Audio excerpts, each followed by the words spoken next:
Hello everyone.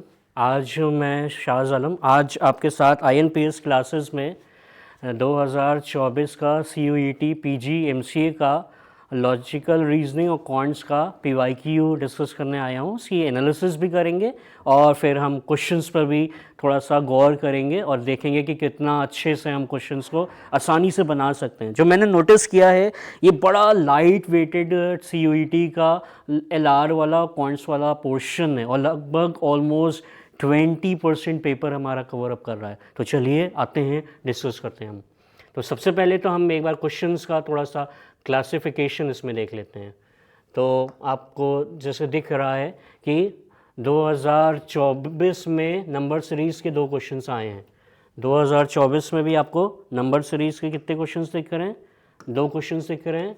और 2025 में भी आपको नंबर सीरीज़ के 2 क्वेश्चंस दिख रहे हैं। तो नंबर सीरीज़ काफ़ी इम्पॉर्टेंट है। सिमिलरली अल्फ़ाबेट में 25 में एक क्वेश्चन आया है, 24 जो आज मैं डिस्कस करूंगा उसमें नहीं आया है अल्फ़ाबेट सीरीज़ का। सिमिलरली अल्फ़ा न्यूमरिक में भी नहीं आया है, यहाँ पे आया है क्वेश्चन। नॉन वर्बल का हमें दोनों जगह क्वेश्चन दिख रहा है, 24 में भी आया है, 25 में भी आया है। अल्फ़ाबेट पे 25 में क्वेश्चन आया है, इसमें नहीं आया है। तो काफ़ी टॉपिक मुझे दिख रहे हैं। कोडिंग डिकोडिंग दोनों जगह आई है, 25 में भी है और 24 में भी दिख रही है। पज़ल की बात करें, जो एक नंबर बेस्ड पज़ल होती है, बहुत वेल नोन होती है, बहुत आसान सी होती है, बट ये है कि आपको पता होनी चाहिए। ये भी हमें दोनों जगह दिख रही है। ब्लड रिलेशन भी हमें दोनों जगह दिख रहा है। तो काफ़ी मुझे डिस्ट्रीब्यूटेड पेपर दिख रहा है। डायरेक्शन जो है 25 में नहीं पूछा गया था, 24 में पूछा गया था। फिगर काउंटिंग 25 में पूछा गया था, 24 में नहीं पूछा गया था। एक बड़ा इंपॉर्टेंट चीज़ है जनरल एनालॉजी। इसके 25 में 3 क्वेश्चन आए हैं बेटा, जो मैं आपसे बहुत जल्दी डिस्कस भी करूँगा। और 24 में सिर्फ एक क्वेश्चन है। और जनरल एनालॉजी जो है वो हमारी जनरल अवेयरनेस पर बेस्ड होती है, हमारे कॉमन सेंस पर बेस्ड होती है। तो इसमें ये होता है आइदर हमें आता है या नहीं आता है। हमारे पास वहाँ पे कोई सोचने का वो नहीं होता है कि हम इसको सोचेंगे और कर लेंगे। हमें आता है या तो नहीं आता है, ठीक है। कैलेंडर पे कोई क्वेश्चन नहीं आया है। हमने 24 का एक क्वेश्चन है ऑड मैन आउट का, उसमें थोड़ा सा मंथ का पूछ लिया, इसलिए मैंने कैलेंडर को भी इंक्लूड कर दिया कि आप देख लीजिएगा, एक बार सरसरी नज़र डाल लीजिएगा कैलेंडर पे भी। मैथमेटिकल प्रॉब्लम्स हमें कुछ दिखी हैं, हमें 24 में 3 प्रॉब्लम दिखी हैं और इसमें 2 दिखी हैं, तो इसको भी देखिएगा। सेट थ्योरी की हमें 24 में एक क्वेश्चन दिखा है, वेन डायग्राम बेस्ड है। सेटिंग का भी 24 में एक क्वेश्चन दिखा है। सिंप्लीफिकेशन का भी एक क्वेश्चन हमें दिखा है। और अगर हम बात करें साइलोजिज्म, बहुत इंपॉर्टेंट टॉपिक है, इसका भी 24 में एक क्वेश्चन दिखा है, 25 में नहीं आया है, लेकिन ये सब इंपॉर्टेंट टॉपिक हैं आपके। परम्यूटेशन कॉम्बिनेशन के 2 क्वेश्चन हमें मिले हैं 24 में, 25 में एक है। प्रोबेबिलिटी 24 में नहीं आई है, 25 में एक क्वेश्चन है। तो ये एक जो आपको लिस्ट ऑफ टॉपिक दिख रहा है, जिसमें मैंने 20 टॉपिक लिखे हैं, जिनमें से मिला जुला के 24 और 25 में क्वेश्चंस पूछे गए हैं। तो हम चाहेंगे कि आप उसकी अच्छे से तैयारी करके रखें। चलिए जल्दी जल्दी हम कुछ क्वेश्चंस जो 24 में आए हैं उन पर बात करते हैं। देखिए पहला क्वेश्चन हमारा जो है ये सेट थ्योरी का है, वेन डायग्राम बेस्ड क्वेश्चन है। बहुत सिंपल क्वेश्चन है, कोई खास इसमें ऐसी चीज़ नहीं है। मैंने क्या कहा है, बहुत लाइट वेटेड पेपर आ रहा है भाई। मतलब ये ऐसा पेपर है 20% पेपर आ रहा है। तो अगर हमने ये एलआर की अच्छी प्रैक्टिस कर ली तो एक हेल्दी 20% मार्क्स हम बहुत इजीली ले जाएंगे। तो क्वेश्चन हम देखते हैं। क्वेश्चन क्या कह रहा है, there are 200 students in a school, out of which 120 students play football and 50 student play cricket and 30 students play both football and cricket. हमें पूछा जा रहा है number of students who play 1 game only. मतलब फुटबॉल खेलने वाले अगर बंदों की हम बात करें, जो फुटबॉल खेल रहे हैं वो कितने बंदे हैं, वो हमारे पास टोटल 120 बंदे दिए हुए हैं। और जो हमारे पास क्रिकेट खेल रहे हैं वो कितने दिए हैं, क्रिकेट खेलने वाले हमारे पास टोटल 50 लोग दिए हैं। और जो दोनों गेम खेल रहे हैं वो टोटल इस पोर्शन में कितने हैं, 30 दिए हैं। तो आपको ये दिख रहा होगा, ये पोर्शन जो है हमारा, ये 2 बार ऐड हो रहा है। मतलब एक बार फुटबॉल की तरफ से भी ऐड हो रहा है और एक बार क्रिकेट की तरफ से भी ऐड हो रहा है। हमें क्या निकालना है, number of student who play one game only, मतलब हमें ये पोर्शन को निकालना है। तो हमें क्या करना पड़ेगा, हम देख रहे हैं ना, जब 120 काउंट लिख रहे हैं तो उसमें भी ये 30 आ रही है, और जब ये 50 काउंट लिख रहे हैं तो इसमें भी ये 30 ऐड हो रहा है, मतलब ये हमारा 2 बार ऐड हो रहा है। तो हम कैसे निकालेंगे, कोई फॉर्मूला हम नहीं लगाएंगे, 120 प्लस 50, उसके बाद इसको क्या करेंगे, 2 बार घटाएंगे 30 को, क्योंकि 30 जो है हमारा 2 बार ऐड हो रहा है बेटा। कितनी बार ऐड हो रहा है, 2 बार ऐड हो रहा है। तो ये कितना आया, 170 माइनस 60, हमारा आंसर क्या आ रहा है, 110, ये हमारा आंसर है। तो देखिए कितना सिंपल क्वेश्चन है और ए ऑप्शन मेरा यहाँ पे आंसर हो रहा है। तो ऐसे बहुत सिंपल सिंपल क्वेश्चंस आ रहे हैं, तो बस हमें गौर करना है, इनको एनालाइज कर लेना है कि हमें वहां पे दिक्कत ना हो। चलिए हम आगे चलते हैं। दूसरा क्वेश्चन है, ये परम्यूटेशन कॉम्बिनेशन का क्वेश्चन है। बहुत सिंपल क्वेश्चन है, लगता है बहुत डिफिकल्ट, लेकिन बहुत सिंपल क्वेश्चन है। क्वेश्चन देखिए, पहले समझते हैं क्या क्वेश्चन है। There are 15 points in a plane such that 5 points are collinear and no 3 of the remaining points are collinear, then total number of straight line are formed। ये पूछ रहा है। कोलिनियर मतलब क्या होता है कि एक ही लाइन में, मतलब मुझे बताया जा रहा है कि 5 पॉइंट जो है वो कोलिनियर हैं और रिमेनिंग सारे जितने 12 पॉइंट्स हैं, जो 12 पॉइंट्स हैं वो नॉन कोलिनियर हैं। जो और 12 पॉइंट्स का जिक्र है वो सब क्या है, नॉन कोलिनियर हैं।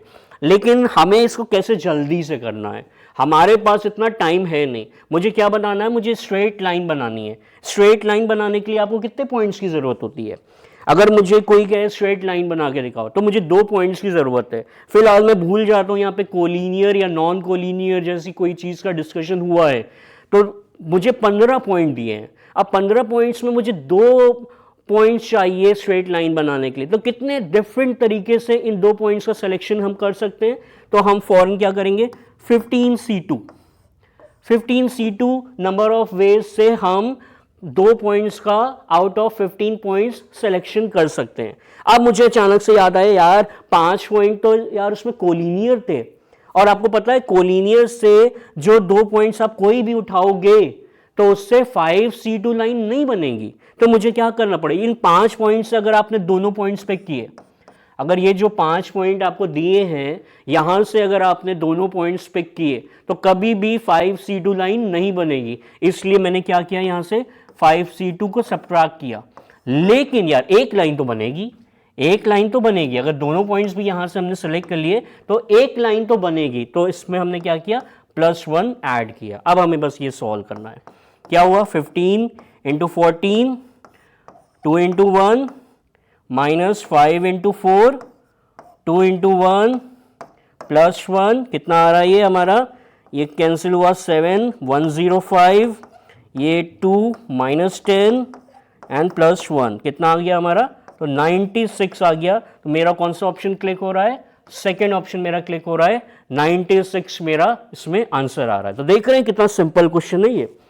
तो बस ट्रिक पता होनी चाहिए इसमें क्या करना है। इसमें मैंने बहुत शॉर्ट वे यूज़ किया है। मैं पहले भूल गया कि नॉन कोलिनियर और कोलिनियर जैसी चीज़ है। पहले मैंने देखा कि 15 पॉइंट्स में से 2 पॉइंट्स में कितने डिफरेंट तरीके से सेलेक्ट कर सकता हूँ, क्योंकि मुझे स्ट्रेट लाइन बनाना है। उसके बाद मुझे जहन में आया मेरे पास 5 कोलिनियर हैं तो उसको हटाना होगा, तो मैंने 5C2 से उसको हटाया। लेकिन फिर एक बात और है, अगर दोनों पॉइंट्स यहाँ से सेलेक्ट किए जा रहे हैं तो एक लाइन तो बनेगी, फिर मैंने उसको ऐड कर दिया। ठीक है, तो ये आपको क्लियर हो गया होगा। मैं आगे चलता हूँ। ये देखिए बहुत सिंपल सा सिटिंग का क्वेश्चन है। सिटिंग में एक चीज़ ध्यान रखा करिए, अगर कभी भी ये लीनियर सिटिंग का क्वेश्चन है, अगर कभी भी आपको ये ना बताया जाए कि कौन सी फेसिंग है, साउथ है या नॉर्थ है, तो आप प्री एज्यूम नॉर्थ फेसिंग कर लिया करिए। और सबसे पहले फ्रेमवर्क ज़रूर बनाया करिए। यहाँ पे 4 लोगों का जिक्र है, तो मेरे फ्रेमवर्क में क्या होगा, लीनियर सिटिंग में 4 लोगों का मैं स्पेस बनाऊंगा। सबसे पहले पूरा रीड करिए, क्या है question, 4 student are sitting on a bench to be photographed. Kamal, उसके बाद ये एक बेंच बना ली, कुछ फेसिंग दी नहीं है मुझे इसमें कि नॉर्थ है या साउथ है, तो मैंने प्री एज्यूम कर लिया ये नॉर्थ फेसिंग है। अब आते हैं क्वेश्चन करते हैं। क्वेश्चन क्या कह रहा है, Kamal is sit to the left of Amrita. अब वही नॉर्थ फेसिंग के अकॉर्डिंग हम अलग पहले ड्रॉ करेंगे, फिर उसमें फिक्स करेंगे। ये अमृता बनाई, Kamal is to the left of Amrita, तो कमल कहाँ पे बैठा होगा, कमल हमारा यहाँ पे लेफ्ट में बताया गया है, लेकिन कितना लेफ्ट है ये नहीं बताया गया है, तो अभी मैं बहुत श्योर नहीं हूँ कि ये फर्स्ट है सेकंड है, तो मैंने ऐसे ही लेफ्ट बना दिया है। फिर क्या दिया है, Deepak is to the right of Amrita. मुझे ये नहीं पता है कि दीपक कितना राइट है, बस ये पता है कि राइट में है, तो मैंने दीपक बना दिया। कितना राइट है नहीं पता है, मैंने बस राइट पता है तो मैंने राइट बना दिया। फिर क्या कह रहा है, अंकित इज बिटवीन अमृता एंड दीपक। देखिए ये पॉइंट से क्या पता चल रहा है, अंकित कहाँ बैठ रहा है, यहाँ पे बैठ रहा है। ठीक है, क्लियर हो रहा है। इसीलिए मैंने क्या कहा था, मुझे ये क्लियर नहीं है कि दीपक कितना राइट है। ठीक है, मुझे ये चीज की क्लियरिटी नहीं थी कि दीपक कितना राइट है, तो मैंने क्या किया, इसमें दीपक को ऐसे ही रैंडमली राइट में डाल दिया। फर्स्ट है, सेकंड है, थर्ड है, मुझे कुछ नहीं पता। और अंकित को क्या किया, इसके बीच में डाल दिया। अब ये आप ड्रॉ कर लीजिए, क्या है, कमल, उसके बाद है अमृता, और फिर अंकित एंड दीपक। ये हमारा पूरा अरेंजमेंट ड्रॉ हो गया। तो देख रहे हैं ना कितना सिंपल आया है, जीरो लेवल का ये क्वेश्चन है। हमसे पूछा क्या गया है, identify student who sitting in corner of the bench. कौन कॉर्नर में बैठ रहा है, कमल है और दीपक है, ये दोनों है। कौन सा ऑप्शन है, कमल और दीपक, हमारा बी ऑप्शन इसका आंसर हो गया। ठीक है, चलिए आगे चलते हैं हम। ये मैंने क्या कहा था, सिंप्लीफिकेशन का क्वेश्चन है, बहुत ही इंपॉर्टेंट क्वेश्चन है, बहुत ज़्यादा ये पूछा जाता है, बहुत जगह पूछा जाता है, और इसमें लोग डर जाते हैं कि भाई इतनी बड़ी पावर है, अब मैं कैसे करूँगा। तो एक चीज़ ध्यान रखा करिए, एक छोटा सा कॉन्सेप्ट बताने जा रहा हूँ आपको। a प्लस बी का होल स्क्वायर जो होता है वो क्या होता है, a square plus b square plus twice of a b. ठीक है, और अगर यहाँ से हम a स्क्वायर बी स्क्वायर का वैल्यू ड्रॉ करेंगे तो ये क्या आएगा, जो भी चीज़ थी a प्लस बी का whole square minus twice of a b. अब यहाँ पे ध्यान रखिए, ये जो a और b है वो कुछ ऐसा है, a क्या दिया हुआ है मुझे, x दिया है, और b मुझे क्या दिया है, 1/x दिया है। तो जब इसकी वैल्यू आप फीड इन करेंगे तो कैसा आएगा, x square plus 1/x square, ये वैल्यू क्या आएगी, और ये इधर क्या आ जाएगा, x प्लस 1/x का होल स्क्वायर, और यहाँ पे -2, और ये x और ये x जब मल्टीप्लाई होगा ऐसे a और b तो ये कैंसिल हो जाएगा। तो मतलब रिजल्ट क्या आ रहा है, x प्लस 1/x का होल स्क्वायर -2। इसका मतलब है ये कुछ एक रिजल्ट हमने ड्रॉ किया है। क्या रिजल्ट ड्रॉ किया, x square plus 1/x square की जो वैल्यू आती है वो आती है x प्लस 1/x का स्क्वायर -2। मतलब अगर हमें कभी ये वैल्यू दी हो कुछ भी 2, ठीक है, और ये वैल्यू हमें निकालनी हो तो हमें क्या करना है, हमें सिर्फ इस वैल्यू का स्क्वायर करना है और उससे -2 घटाना है, तो मेरे को आंसर मिल जाएगा। हमें क्या करना है, हमें ये वैल्यू गिवन है, हमें ये वैल्यू गिवन है और हमें ये वैल्यू निकालनी है। तो हम क्या करेंगे, हम इतना स्क्वायरिंग नहीं करेंगे, स्क्वायरिंग बोथ साइड जो भी मैंने करके दिखाया ये मैंने पहले से कर लिया है, अब मैं ये सब कभी नहीं करूँगा। मैं क्या करूँगा, हमेशा इसका स्क्वायर करूँगा सबसे पहले। देखिए स्क्वायर किया और -2 किया तो मेरा ये वैल्यू का आंसर आ जाएगा। सिमिलरली यही कॉन्सेप्ट हमें यहाँ पे भी लगाना है। तो जल्दी से चलिए हम ये वाला कॉन्सेप्ट यहाँ पे लगाते हैं। तो इस केस में हमारा कैसे आएगा ये आंसर, इस केस में हमें x square plus 1/x square का वैल्यू दिया है, कोई प्रॉब्लम नहीं, मतलब हमें 2 दिया है। और 2 की पावर 56 कैसे आता है, जब 2 की पावर 7 हो जाए, पता है आपको, जब 2 की पावर 7 हो जाए तब ये मतलब 2 का स्क्वायर जो है वो 7 बार किया जाए। ठीक है, क्लियर हो रहा है। देखिए बताता हूँ, अभी इसको इरेज करता हूँ फिर आपको जल्दी से बताता हूँ। अब मुझे क्वेश्चन क्या दिया गया है यहाँ पे, बहुत गौर से देखिएगा। मुझे दिया गया है x square plus 1/x square की वैल्यू मुझे क्या दी हुई है इन्होंने, ये मुझे 2 दी है। जब मैं x x4 प्लस 1/x4 की वैल्यू निकालूंगा, मतलब स्क्वायर करूंगा इसका, तो मैं क्या करूंगा, मैं कुछ नहीं करूंगा, मैं 2 स्क्वायर माइनस 2 कर दूंगा, मुझे 2 मिल गई। अब अगर ऐसे ही हम इसको फिर से स्क्वायर करेंगे तो क्या होगा, x8 प्लस 1/x8, ये क्या होगा, अगेन वही करेंगे, 2 स्क्वायर माइनस 2, अगेन 2 आएगी। एक और बार स्क्वायर करेंगे तो क्या आएगा, x16 प्लस 1/x16, वो क्या करेंगे, 2 स्क्वायर और माइनस 2, आंसर क्या आएगा 2। यही चीज कंटिन्यू करते रहेंगे हम, x की पावर 256 प्लस 1/x की पावर 256 तक भी पहुंचेंगे तो हमें करना क्या रहेगा, 2 स्क्वायर माइनस 2, मतलब मेरा आंसर क्या होगा 2। तो ध्यान रखिएगा, ये सिंप्लीफिकेशन का क्वेश्चन बहुत बहुत बनता है और बहुत आता है। तो ये जो मैंने स्टार्टिंग में एक बार कॉन्सेप्ट का डेरिवेशन किया वो आपके लिए बहुत इंपॉर्टेंट है। ये आपको क्यूब में भी आप कर सकते हैं, अगर कभी क्यूब का क्वेश्चन आया तो वो भी मैं आपको दिखाऊंगा। अभी फिलहाल स्क्वायर का था तो वो दिखाया मैंने आपको। चलिए आगे चलते हैं हम। ये मैंने क्या कहा है, नंबर सीरीज। अभी जब मैंने एनालिसिस की थी तो मैंने 2 क्वेश्चन आपको नंबर सीरीज के बताए थे। यार बहुत आती है नंबर सीरीज। अब फॉरन नंबर सीरीज देखते ही सबसे पहला कॉन्सेप्ट जो आपको स्ट्राइक करना चाहिए वो डिफरेंस चेक करने का, ठीक है। बाद में और भी आप चेक कर सकते हो। ये क्या दिया है, 5 है, ये 17 दिया है, ये 37 दिया हुआ है, ये 65 दिया हुआ है, यहाँ पे ब्लैंक है, यहाँ पे 145 है। तो मैंने डिफरेंस चेक करना शुरू किया तो मुझे थोड़ा अंदाज़ा लगेगा। डिफरेंस 12 आया, फिर डिफरेंस क्या आया, 20 आया, मतलब 8 का डिफरेंस में भी वो हो रहा है इंक्रीमेंट। फिर 28 डिफरेंस आ गया, देखिए 28 मतलब 8 का डिफरेंस बढ़ रहा है, मतलब यहाँ पे 38 का डिफरेंस होना चाहिए था। कितना, 38 का कह रहा हूँ, यहाँ पे कितना होना चाहिए था, 36 का डिफरेंस होना चाहिए था। क्या होना चाहिए था, 36, मतलब ये 65 प्लस 36 होना चाहिए। अभी क्रॉस चेक कर लेते हैं, क्यों कितना आ जाएगा, 101, ठीक है। और यहाँ पे कितना होना चाहिए, 45 का डिफरेंस, 36 है प्लस 8 करेंगे तो ये 44 का डिफरेंस होना चाहिए। तो आप देख रहे हैं 101 में जैसे ही मैं 44 ऐड करूंगा तो मुझे 145 मिलेगा। तो मेरा आंसर ये सही है जो मैंने निकाला है। इसका एक और तरीका है, ये आप अगर देखना चाहें तो ये भी है, 2 स्क्वायर प्लस 1 क्या मिल रहा है, 5 मिल रहा है। और क्या है, 4 स्क्वायर प्लस 1, मतलब इवन नंबर का स्क्वायर करके प्लस 1 किया जा रहा है, ये कितना आ रहा है, 17।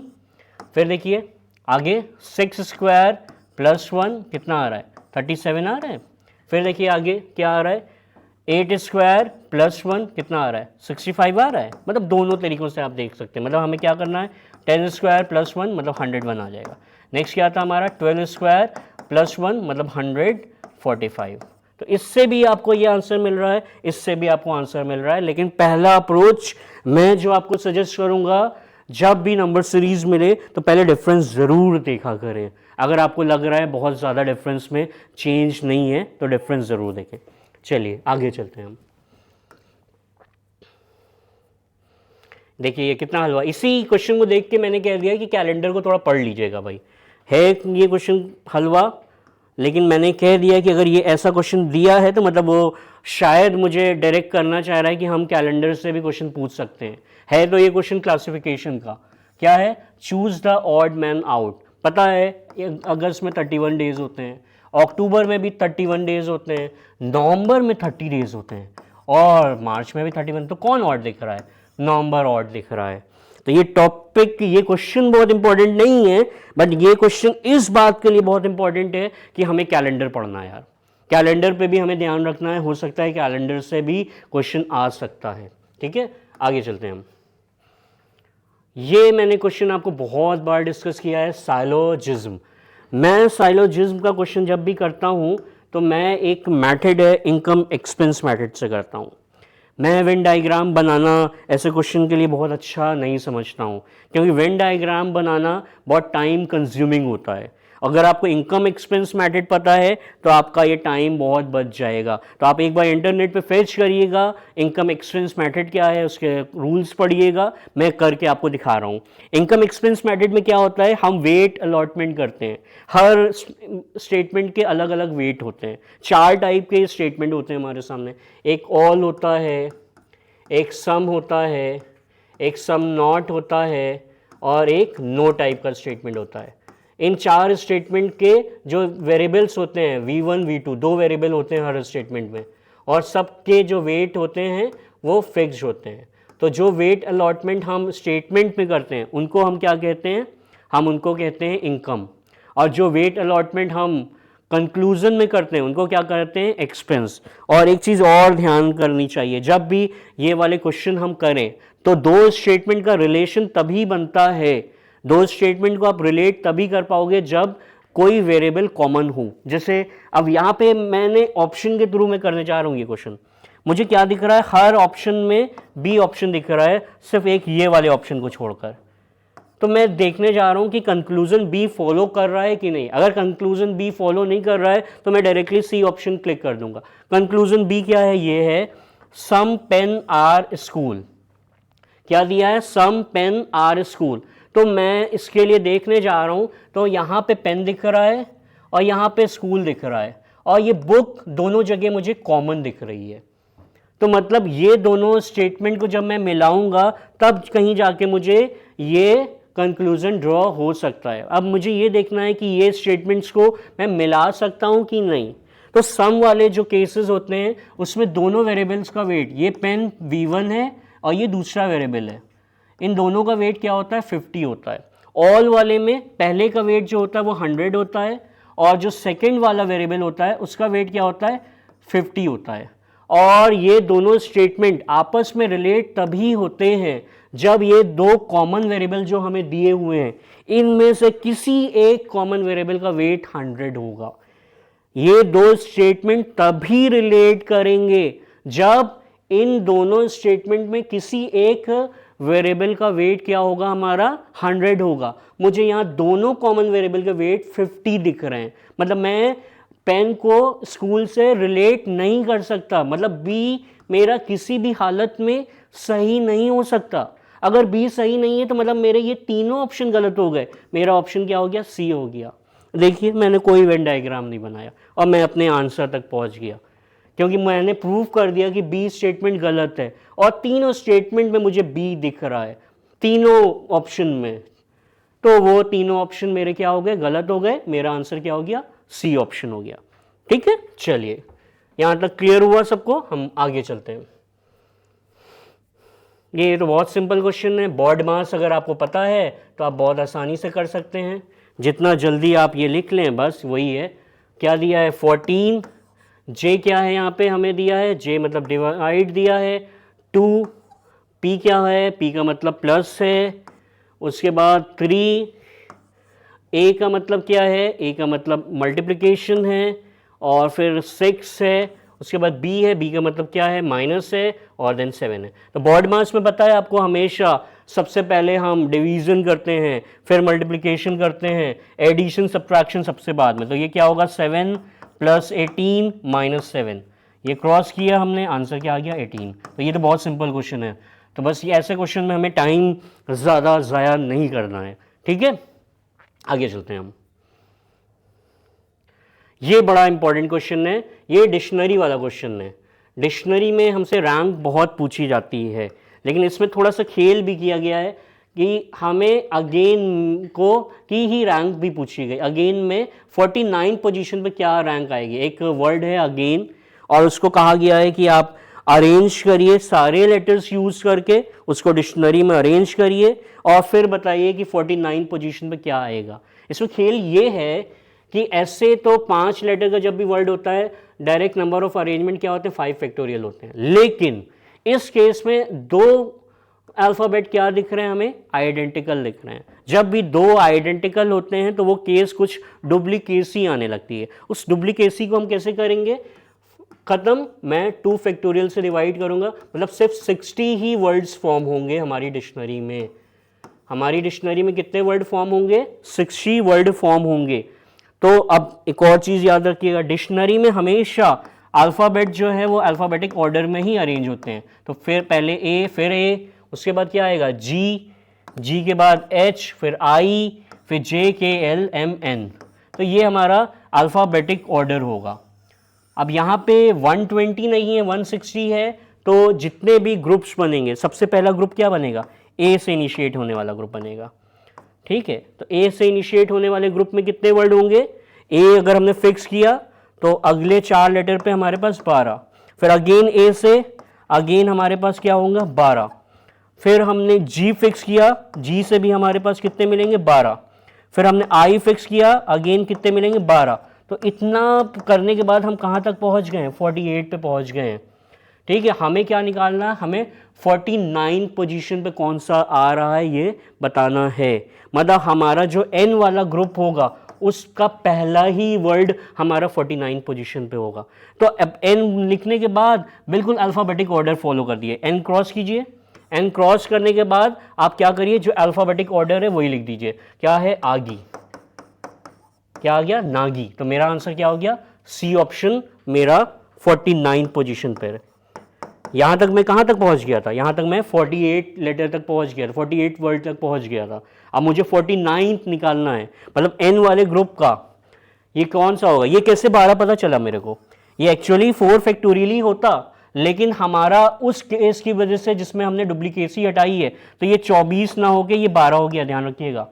क्योंकि अगर ये 120 होता, अगर मैं 5 फैक्टोरियल करता 120 होता, तो यहाँ पे मैं 4 फैक्टोरियल लिखता और 24 लिखता, लेकिन वो डुप्लीकेसी हटा दी गई है, तो उस डुप्लीकेसी हटने की वजह से ये 24 की जगह हाफ हो गए हैं। तो यहाँ पे 12 ही वर्ड हैं, 12 यहाँ पे हैं, 12 यहाँ पे हैं, 12 यहाँ पे हैं सारे ग्रुप में, और ये सब ग्रुप मिला के 48 रैंक तक पहुँच रहे हैं। तो मतलब मेरा जो वर्ड हमसे पूछा गया है मेरे लास्ट वाले ग्रुप में, मतलब एन से शुरू होगा, एन से शुरू किया और पहले ही निकालना है, तो एन क्रॉस करने के बाद हमने सीधा अल्फ़ाबेटिक ऑर्डर फॉलो कर लिया। ठीक है, क्लियर हो गया होगा आपको। आगे चलते हैं हम। मैंने क्या कहा था, जनरल एनालॉजी की जितनी प्रैक्टिस कर लें उतना अच्छा है, क्योंकि ये आती है, ये कॉमन सेंस जनरल क्वेश्चन होते हैं।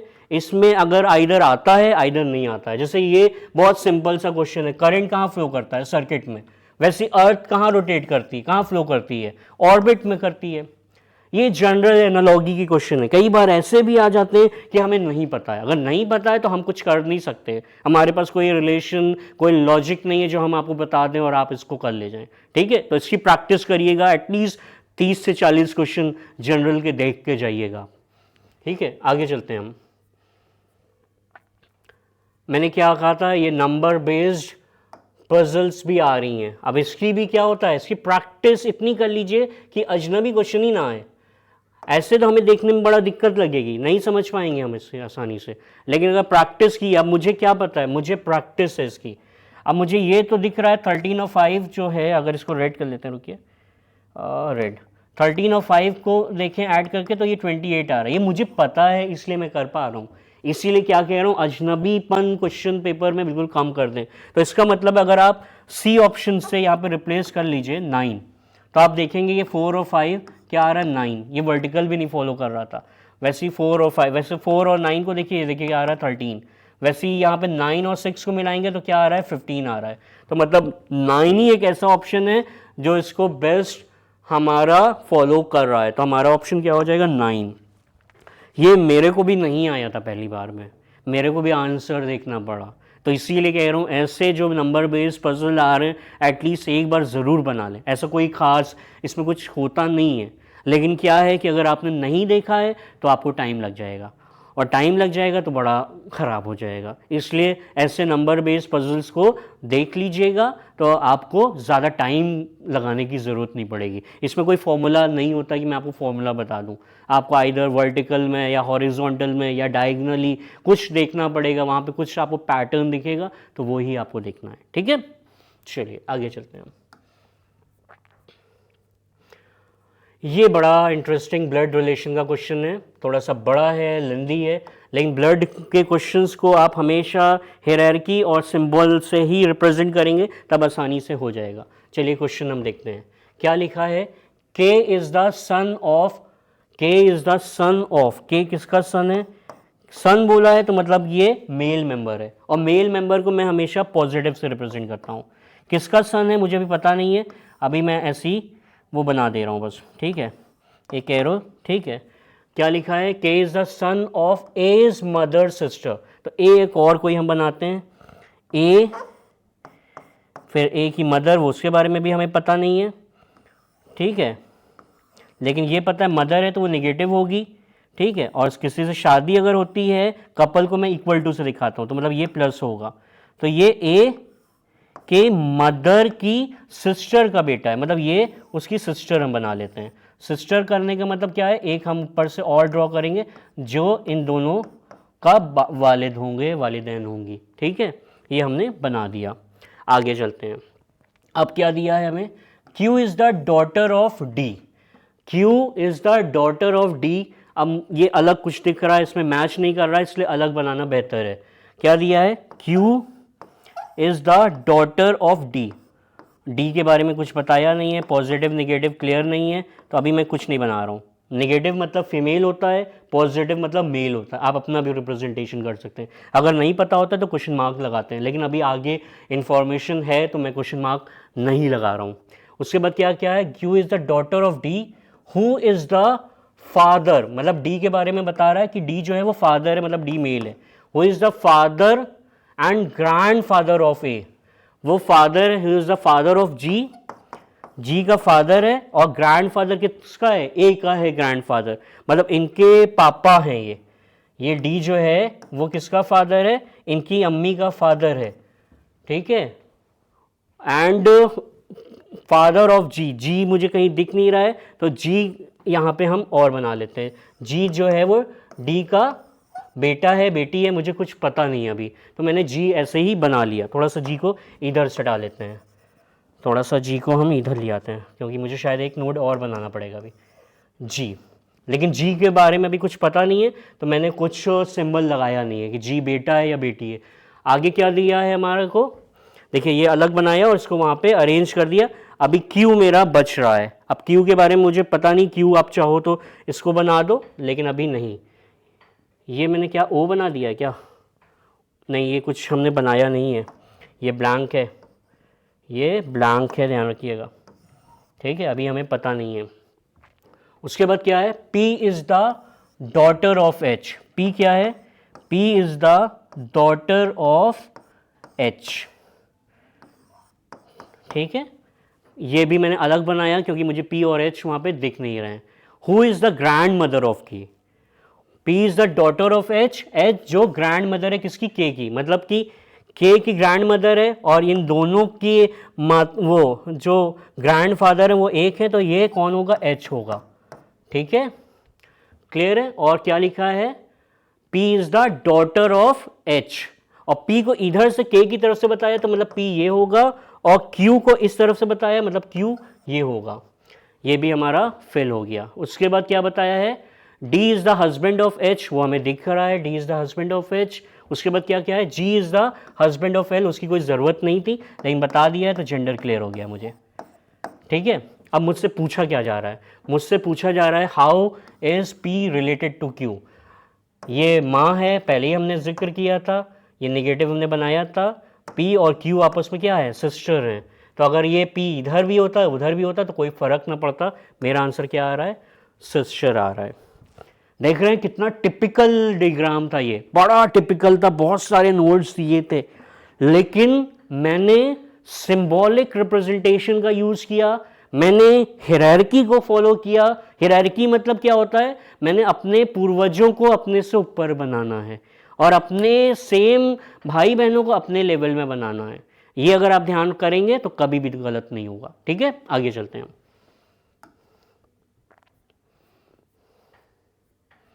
देखिए बहुत सिंपल सा मैथमेटिकल क्वेश्चन है, कोई ख़ास चीज़ इसमें है नहीं कि हमें परेशान करे। क्या है, in a class 4/5 of the students are boy and rest are girl.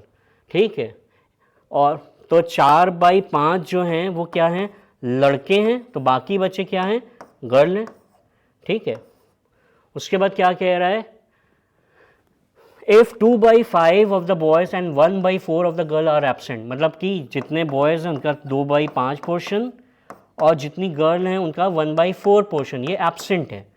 Absent कितने बच्चे हैं, ये एब्सेंट के बारे में बात कर रहा है, तो एब्सेंट कितने बच्चे हो जा रहे हैं हमारे, 8/25 प्लस 1/20। ठीक है, हमने LCM लेंगे तो क्या आएगा 100, और ये कितना आ जाएगा 100 है तो ये 432 और इधर 5, मतलब 37/100 जो है वो एब्सेंट हैं, और हमसे पूछा क्या जा रहा है, what part of the total number of student is present, तो हमें इसका रिवर्स कर देना है, क्या करना है 1 माइनस 37/100, हमारा आंसर क्या आना चाहिए 63/100। कोई ऑप्शन है, हाँ ये ऑप्शन है, मेरा ऑप्शन क्या हो गया, B will be the answer मेरा।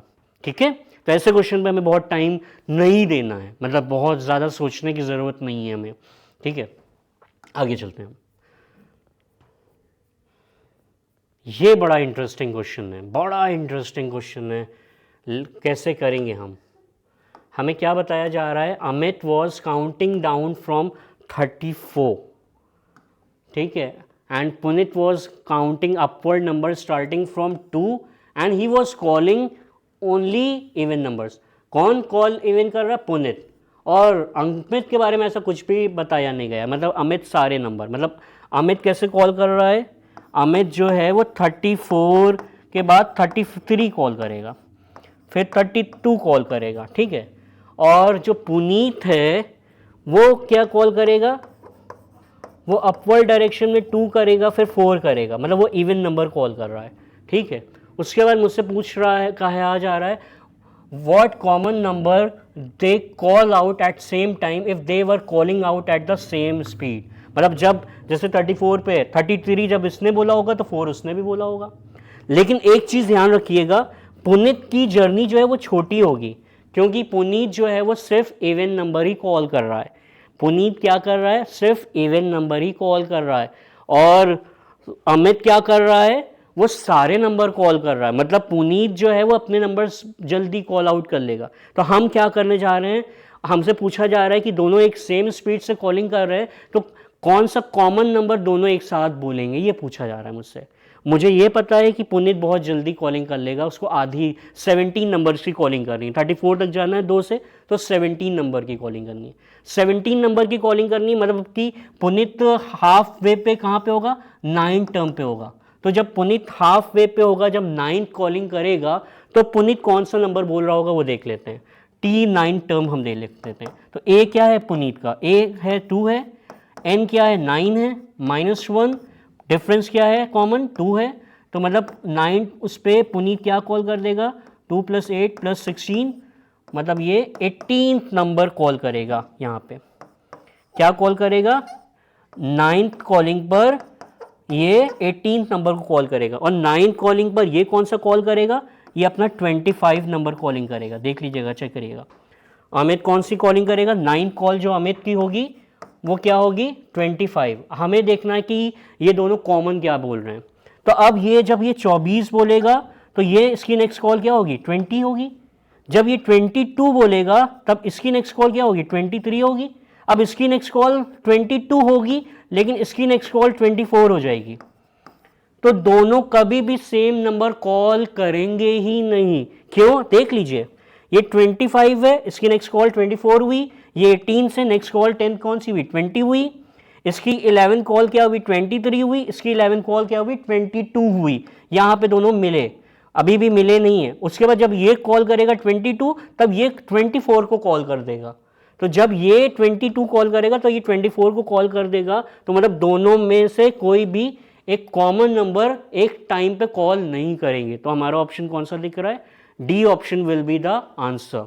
तो ये थोड़ा सा तरीका यूज़ करेंगे जो हमने यूज़ किया कि हाफ वे पहले से देख लिया, हाफ वे पहले से देखने के बाद मेरा ऑलमोस्ट काम खत्म हो गया, मैं 9 कॉल तक करते हुए नहीं आया, 9 कॉल मैंने पहले ही निकाल ली, इधर से भी 9 कॉल पहले निकाल ली, उसकी हाफ वे देखी और इसकी हाफ वे देखी, तो मुझे पता होगा कि दोनों मिलेंगे नहीं, जब उसका हाफ वे होगा तो ये हाफ वे से बहुत पीछे होगा, ये सोच के, ठीक है।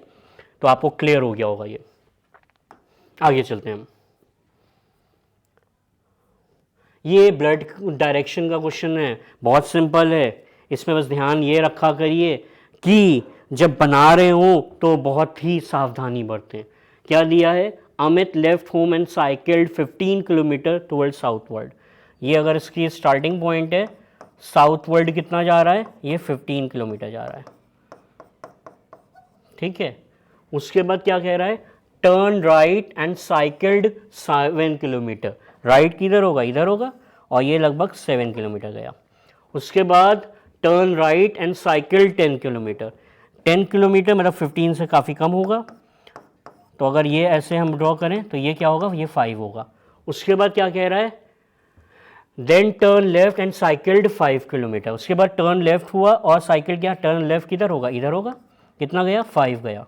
तो ये 7 है, तो ये पैरेलल है, तो ये भी 7 होगा। तो मतलब ये दोनों मिला के कितना हो रहा है, 12 हो रहा है। और ये कितना हो रहा है, 5 हो रहा है। और ये इसका फाइनल पॉइंट आ गया। अब मुझसे क्या पूछा जा रहा है, how many kilometre will have to cycle to reach his home. Home क्या है, स्टार्टिंग पॉइंट है। तो यहाँ से यहाँ तक पहुँचने के लिए कितना लगेगा, ये 5 है, ये 12 है और ये 90 डिग्री है। पाइथागोरस लगाएंगे, आंसर क्या आ जाएगा, 13।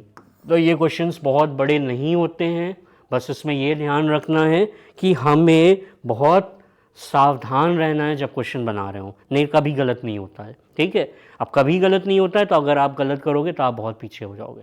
ठीक है, चलिए आगे चलते हैं हम।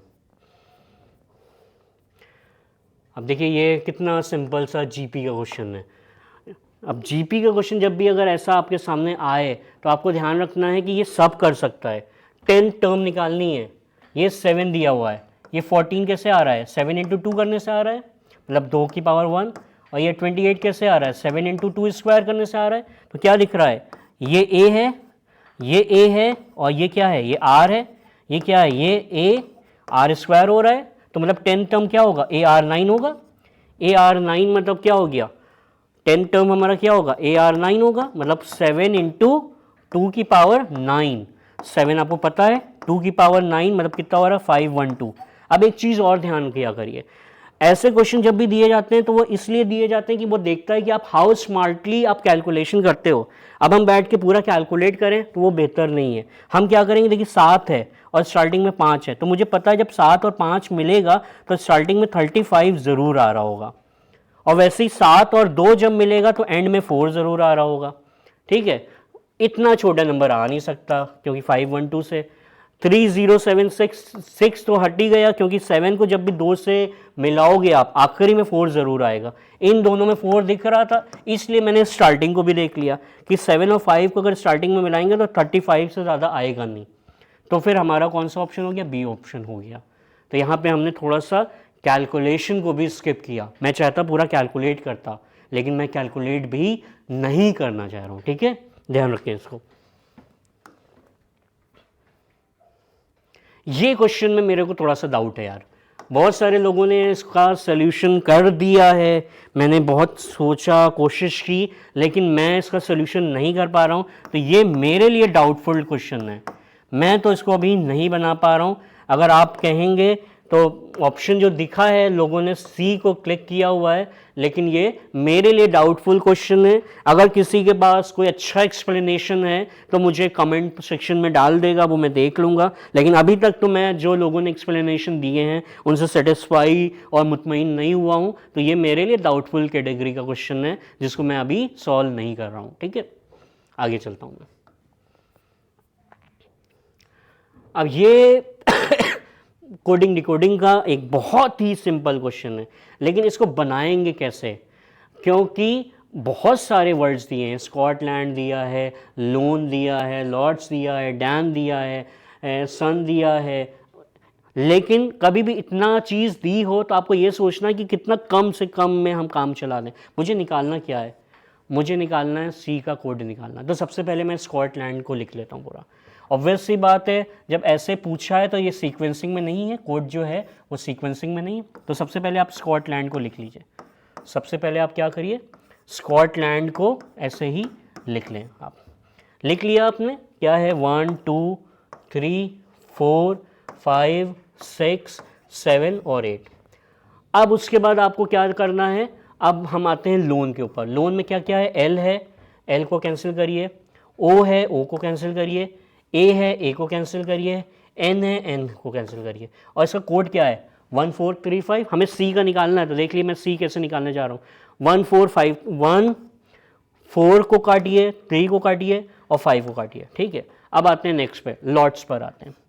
लॉट्स में क्या क्या है, एल है, एल तो कट चुका है, ओ भी कट चुका है, टी, टी है, टी को कैंसिल करिए। टी एडिशनल क्या दिख रहा है, 8 दिख रहा है ना। तो 8 हमें 8 दिख रहा है एडिशनल इसमें, और क्या दिख रहा है एडिशनल जो हमने अभी नहीं काटा है, 2 दिख रहा है। तो 8 और 2 काटना है, तो T और S दोनों कट रहे हैं यहाँ पे, T भी कटा S भी कटा, तो मतलब मुझे 2 और 8 काटना पड़ेगा। 2 और 8 काट दीजिए, यहाँ पे 2 कट गया और 8 कट गया। ठीक है, अब मेरे को बचा क्या, यहाँ पे C बचा है और D बचा है। और ऑप्शन देखिए आप, ऑप्शन में कहीं भी 7 नहीं दिख रहा है, तो मतलब C का कोड जो है वो 7 तो हो ही नहीं सकता, कहीं भी 7 नहीं दिख रहा है ऑप्शन में। अब बचा क्या C के लिए, सिर्फ C ही 6 बचा है, तो मेरा ऑप्शन क्या हो गया, C हो गया।